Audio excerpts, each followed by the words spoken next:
कसलीही पूर्वतयारी न करता फक्त 1 वाटी रव्यापासून झटपट आणि चविष्ट हा नाश्ता एकदा नक्की ट्राय करून बघा। सकाळच्या नाश्त्याला घाई गडबडीमध्ये काय बनवावं ते सुचत नसेल ना, तर हा नाश्ता फक्त तुमच्यासाठी। त्यासाठी काय करायचं, इथे मी बरोबर 1 वाटी रवा घेतलाय, त्याच वाटीने अर्धी वाटी दही घालायचंय, नंतर त्याच वाटीमध्ये थोडंसं पाणी घालून हिसळून यामध्ये घालायचंय आणि मिक्सर मध्ये अशी बारीक पेस्ट करून घ्यायची। नंतर ही पेस्ट आपल्याला एका पसरट भांड्यामध्ये काढून घ्यायची आहे। आता यामध्ये 3 चमचे तेल, अर्धा चमचा जिरे आणि चवीनुसार मीठ घालून याला व्यवस्थित फेटून घ्यायचे। 1 ते 2 मिनिटं चांगलं फेटून झालं की असं आपल्या इथे बॅटर तयार झालंय।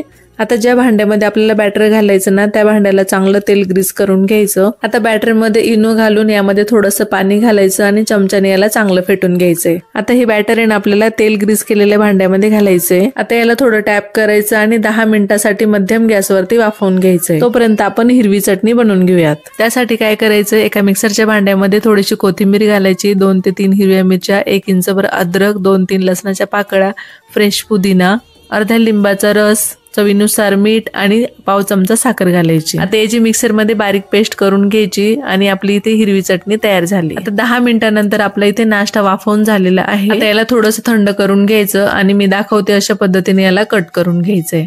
असं त्रिकोणी आकारात कट करून घ्यायचं। आता यातलं एक पीस मी तुम्हाला इथे काढून दाखवते, तर तुम्ही इथे बघू शकता किती स्पॉन्जी आणि जाळीदार झालेला आहे आणि हाताने दाबला तरी इतका सॉफ्ट झालेला आहे। तुम्ही याला असंही चटणी सोबत खाऊ शकताय, पण थोडं चटकदार लागण्यासाठी काय करायचं, एका पॅन मध्ये थोडंसं तेल घालायचं आणि थोडेसे जिरे घालायचे आणि थोडासा सांबार मसाला घालून याला परतून घ्यायचंय। असं उलट पालट करत याला परतून घेतलं की लगेच काढून घ्यायचंय। आता मस्त असा आपला इथे नाश्ता बनवून तयार झालाय। संपूर्ण डिटेल मध्ये जर तुम्हाला व्हिडिओ बघायचा असेल ना, तर खाली डिस्क्रिप्शन बॉक्स मध्ये लिंक दिलेली आहे, तिथे जाऊन तुम्ही बघू शकता। व्हिडिओ आवडला असेल तर एक लाईक नक्की करा।